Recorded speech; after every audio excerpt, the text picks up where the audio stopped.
Good morning, ladies and gentlemen. I'd like to introduce to you Spencer and Lillie Decker. Spencer Decker was the first manager of the Sunnyside Cemetery. He and his wife Lillie will tell about the cemetery's history and some of the more remarkable people buried here. David Narloch is making his fourth appearance at the cemetery tour. David is a professional actor whose work can be seen in several films, television shows, and commercials. He has received several prestigious awards, including the Irene Ryan Award from the Kennedy Center.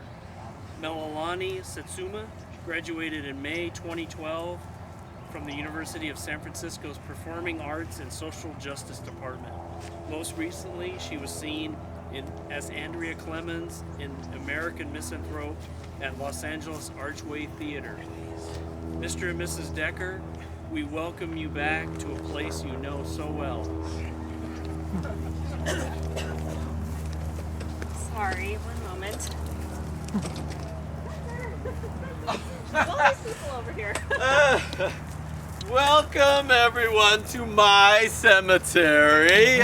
I'm Spencer Decker and this is my wife Lillie. Spencer, now people are thinking, who does this guy think he is? His cemetery. Well, it feels like mine. I was superintendent here from 1906 to 1928. You know, Spencer is right. We do feel like this is our cemetery, or at least our family cemetery. You know, after Spencer died, our son Ted took over and was superintendent for the next 65 years. I mean, he was Sunnyside's board chairman right up until the day he died. Oh, and then our daughter-in-law Ellen, she served as Sunnyside's secretary for 55 years. Pretty much worked right up until the day she died in 1987. Oh, goodness. Yes, isn't that amazing?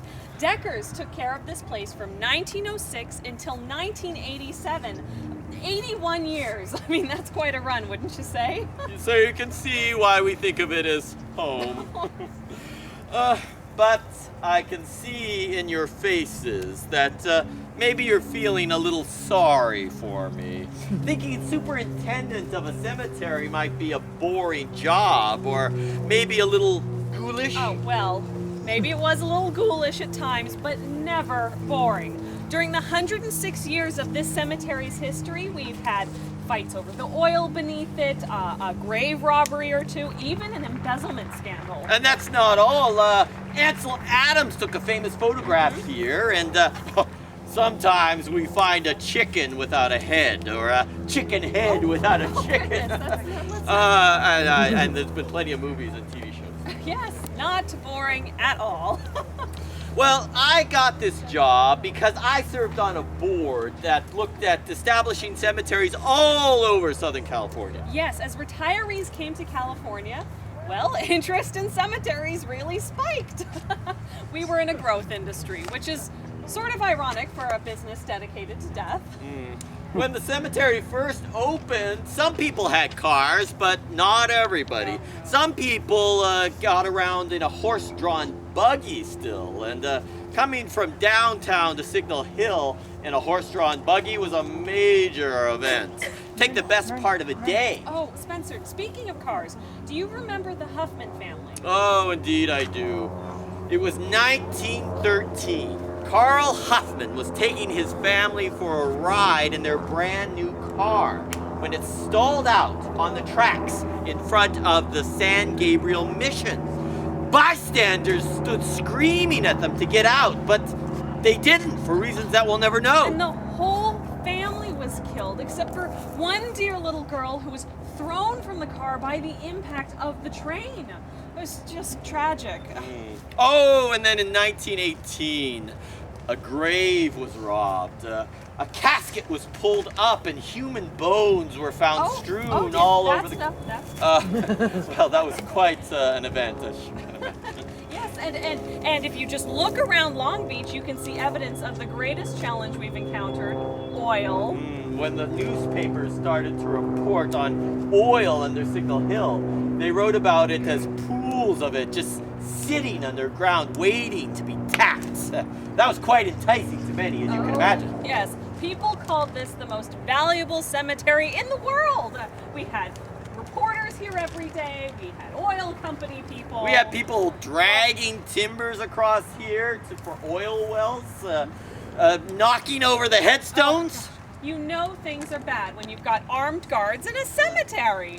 But that's how it was in 1923. Oh gosh, Spencer, do you remember? We used to say we could do an entire book on the people buried here because of the trolleys that ran through Long Beach. Poor sweet Bessie Baxter would be in that book. She had been shopping for her wedding gown, and on her way home she was hit by a trolley. Oh gosh. She was deaf, you see. Didn't hear it coming. That one tears at my heart every time. Sweet Bessie, buried in her wedding gown on her wedding day. Her groom and her wedding party served as pallbearers.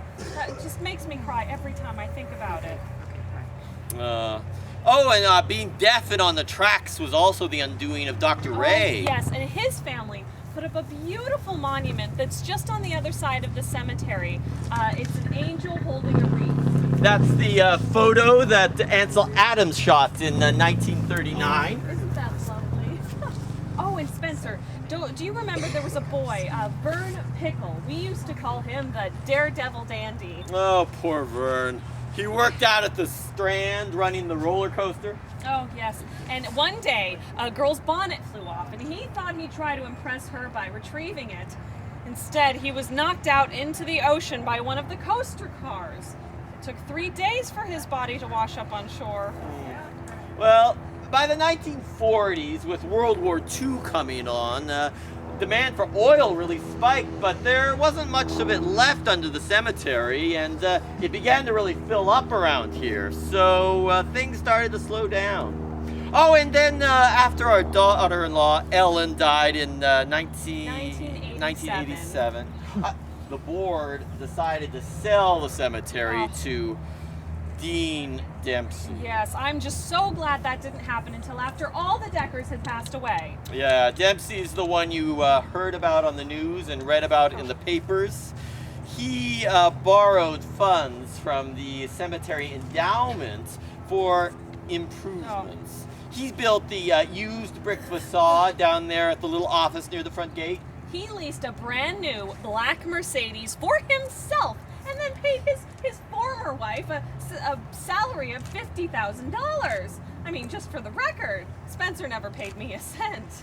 In 1993, he withdrew $54,000 for a crematorium that was never built, and $30,000 for an irrigation system that was never installed. And that scoundrel, he took $2,500 a month from the endowment to buy food and drinks at local bars. He spent most of the money in the funds and neglected basic maintenance, things like watering the grass, trimming trees, straightening up leaning tombstones.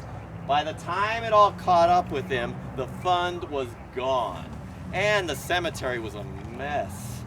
In 1996, he pleaded guilty to embezzling $500,000 and was sentenced to 5 years in prison.